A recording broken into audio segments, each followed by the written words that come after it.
Hola, soy Aileen Gatica, soy parte del proyecto Biodiversidades del Sur y parte del INIBE, y les quería contar un poco de algunos de los principales resultados que obtuvimos durante mi tesis doctoral. En particular trabajamos con Mara y en el Parque Nacional Sierra de las Quijadas. Entonces, primero, ¿quién es Mara y qué sabíamos antes de hacer estos trabajos? Mara es un roedor cávido de gran tamaño, puede llegar a pesar hasta 8 kilos, que es endémica de Argentina. Es una especie considerada vulnerable porque ha sufrido notables restricciones en su distribución a lo largo de su historia. Si bien tiene una dieta que varía dependiendo de la región, en el Parque Nacional Sierra de las Quijadas consumen principalmente gramíneas. Esta especie construye madrigueras para criar a los juveniles donde ella no ingresa, donde los adultos, digamos, no ingresan. Se ha postulado que la estrategia antidepredadora es la detección visual y escapes de velocidad, puede alcanzar hasta 70 km por hora. Es una especie que ha estado catalogada como estrictamente diurna. En particular, con su ecología reproductiva se ha trabajado solo en Península de Valdés, donde se ha podido ver que si la especie es monógama y cría comunalmente a sus cachorros, o sea, genera cuevas en aglomerados donde varias maras crían en conjunto, ¿sí? Y esas madrigueras siempre se construyen en espacios abiertos, en el caso de Patagonia. Bien, entonces nosotros fuimos a probar varios diseños de muestreo para ver qué pasaba con nuestras maras en San Luis, ¿no? Y trabajamos en Quijadas en particular, en esta área en Quijadas.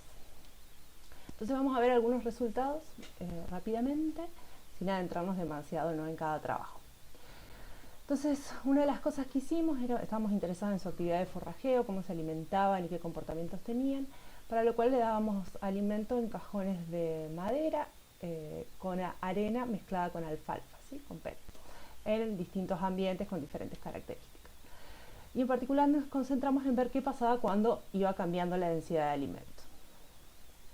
Una cosa que encontramos mientras trabajábamos con cámaras trampa, ¿no?, porque la actividad de las maras las medíamos a través de las cámaras, fue que esta especie tenía mucha actividad nocturna, así que lo estrictamente diurna, al menos en nuestra parte de la distribución, no se cumple. Pensamos que es algún tipo de actividad catemeral porque en los periodos de mediodía las maras no son activas, ¿no? Y pensamos que en esos momentos lo que hacen ellas es resguardarse del calor y las altas temperaturas y aprovechan los horarios de oscuridad que son un poco más frescos, ¿no? Entonces, bueno, esa fue una de nuestras primeras sorpresas. Después pudimos ver que cuando estaban en conjunto con su pareja, lo que solían hacer es que alternaban actividades. Mientras una vigileaba, otra comía. Mientras cuando estaban solas perdían un poco de efectividad a la hora de vigilar, dado que principalmente se alimentaban, ¿sí? Entonces pensamos que también eso puede ser una ventaja de la monogamia en el caso de las maras. Y cuando nosotros probamos entre distintas dosis de alimento, al principio les empezamos a dar gramos, y eso se lo estuvimos dando por varios meses hasta que logramos que se cebaran de los cajones, y pudimos ver que cuando los cambiamos a 70 distinguieron rápidamente, ¿no?, que el alimento había disminuido y empezaron a ir menos frecuentemente, que es lo esperable. Pero después de tenerlas 10 días alimentándose en esta dosis de alimento, al bajarles a 40 es como que no llegaron a percibir que había cambiado el alimento, ¿no?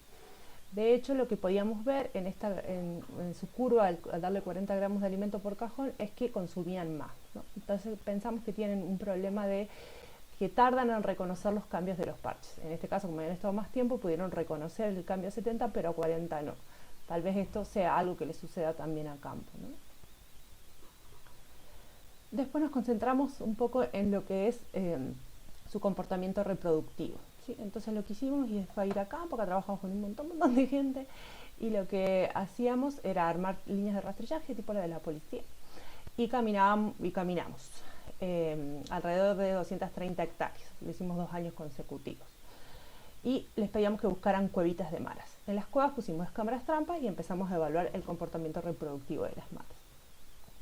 Entonces escribimos por primera vez la estación reproductiva y podemos hacer un cálculo de densidad de adultos reproductivos en el ambiente y podemos determinar una supervivencia para los juveniles, ¿sí?, de un 31%, que es mucho más baja de la que se ha podido registrar en Patagonia, que es del 50%. Así que esto por ahí las ponga más en riesgo, ¿no?, todavía en nuestra zona. Y a diferencia de lo que pasa en Patagonia, que les contaba que las cuevas se distribuyen de manera comunitaria, ¿no? Que están asociadas entre ellas, lo que pasó acá es que no, que las cuevas se distribuyeron al azar en el ambiente y más bien alejaditas entre ellas. ¿Sí? Y no pudimos observar criado comunal. Lo que se observaba generalmente es que una a dos parejas, solo en algunos casos, criaban juveniles en la misma cueva. ¿Sí? Entonces lo que pensábamos nosotros, y lo que ha sido postulado por otras especies, es que en ambientes, esta es una foto de Patagonia, esta es una de San Luis, en ambientes como los de Patagonia, donde tienen parches muy grandes de vegetación, ¿no? Porque comen gramíneas principalmente, parches grandes de vegetación para alimentarse, muy abiertos, pueden estar aglomeradas, ¿sí? Criando.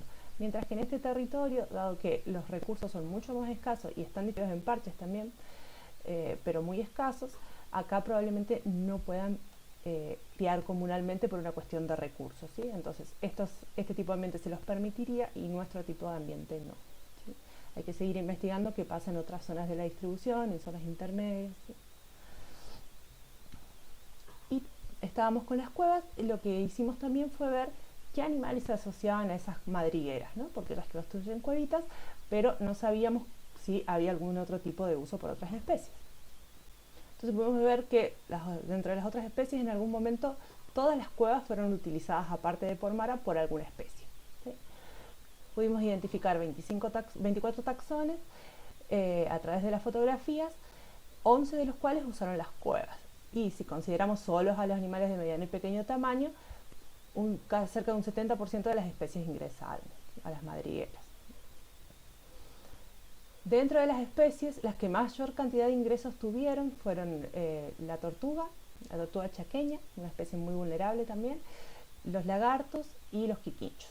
Estas eran las especies que más lo utilizaban. Nosotros pensamos que tiene que ver con un uso de refugios, principalmente en estas dos especies, porque se ha podido ver en otros casos que utilizan madrigueras para termorregulación.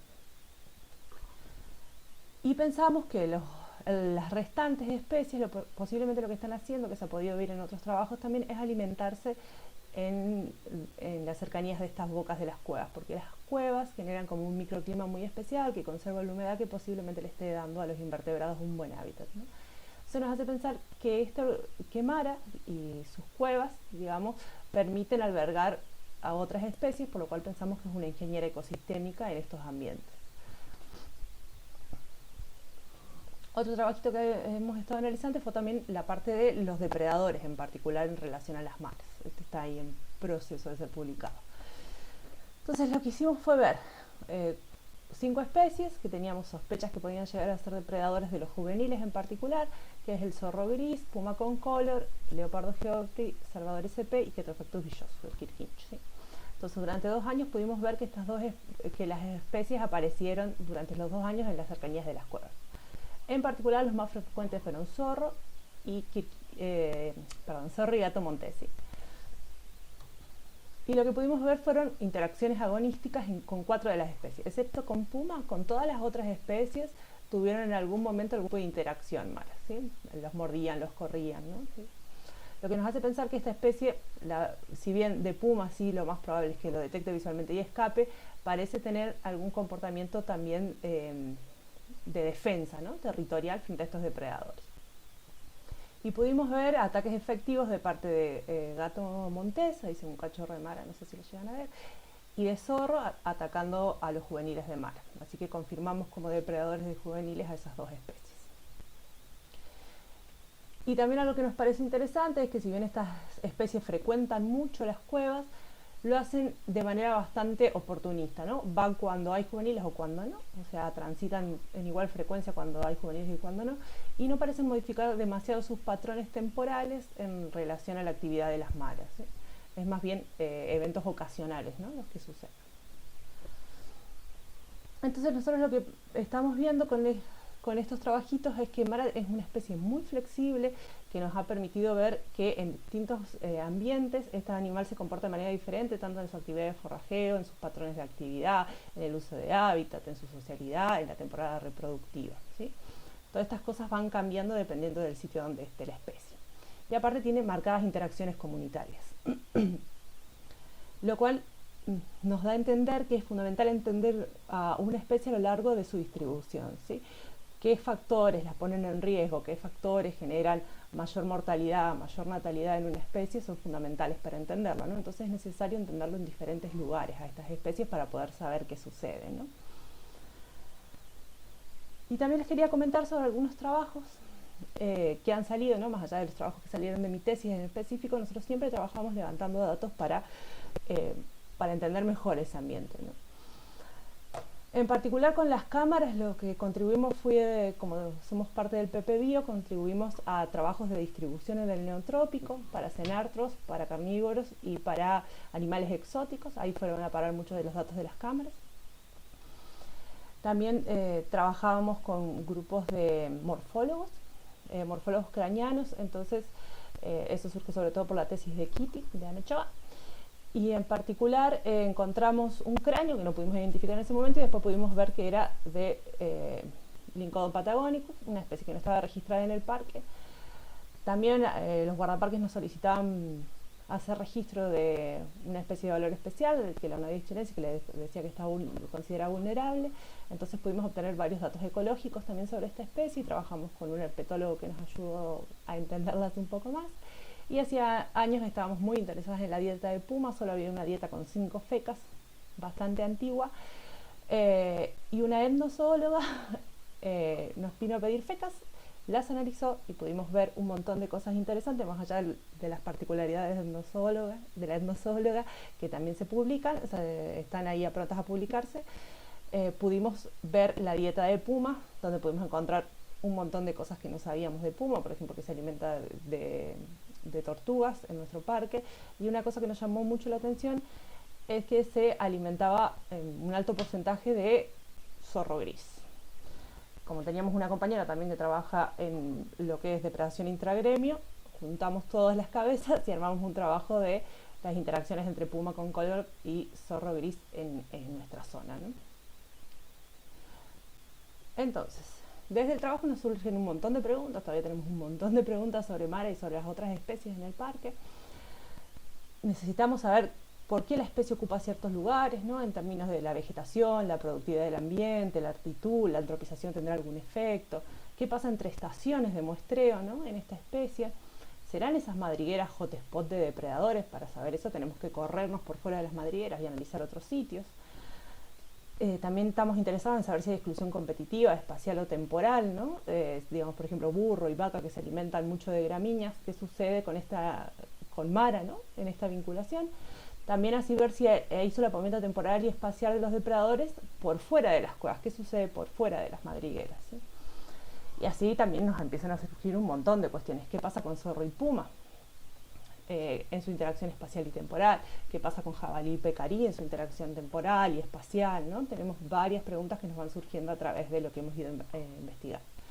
Todo esto nos lleva a ampliar la escala. Estamos necesitando ampliar la escala para entender esto, porque estamos trabajando siempre en áreas relativamente chicas y tenemos que ampliarlo. Hasta ahora teníamos un problema de que no estábamos teniendo la suficiente cantidad de cámaras trampas para hacer este tipo de trabajo. Ahora sí hemos podido adquirir un número considerable de cámaras trampa, entonces vamos a la propuesta de trabajo que tenemos para los próximos años. Entonces, la primera sería, yo trabajaba originalmente en esta zona, una zona chica, es ampliar la zona y trabajar con cámaras trampas colocadas cada 1 kilómetro. Esta lo vamos a hacer, es la metodología que propone el RAPET para cámaras trampas, lo que contaba Kitty una de las seminarios anteriores. Y lo que vamos a hacer es caracterizar la vegetación, medir diferentes variables y relacionarlo después con lo que podamos ver, ¿no? De nuestras especies. Y en particular nosotros queremos saber si estos modelos tienen capacidad de predecir, ¿sí? Entonces, primero lo haríamos en el lado oeste, que lo conocemos bastante, y después nos moveríamos al lado oeste del parque. Haríamos el mismo sistema en un sitio donde ya hemos empezado monitoreos de otros organismos, pero no tenemos idea de los mamíferos medios y grandes. Y ver si son las mismas variables de un lado del parque al del otro lado del parque las que explican el movimiento, la ocupación y la detectabilidad de estas especies, ¿sí? Una vez que tengamos algunos datos ciertos en Quijadas, nos gustaría movernos a Talampaya, donde también tenemos una compañera que trabaja ahí, hace varios años, en una zona mucho más árida, y ver qué sucede con estos datos ambientales si siguen explicándonos la ocupación y la detectabilidad de nuestras especies, ¿sí? Y así ir moviéndonos a distintos sitios, ¿no? Pero primero quisiéramos hacer una línea de base acá y después movernos más hacia adelante. Pero todo lo que es cámaras trampa nos ayuda para entender a los vertebrados medianos y grandes. Y la verdad que los modelos no son muy fuertes cuando no entendemos más, ¿no? Necesitamos entender más a la comunidad y más en general al ecosistema, cómo funciona, ¿sí? Entonces necesitamos vincular cosas. Por ejemplo, yo pienso en zorro como un potencial depredador de los juveniles de mar.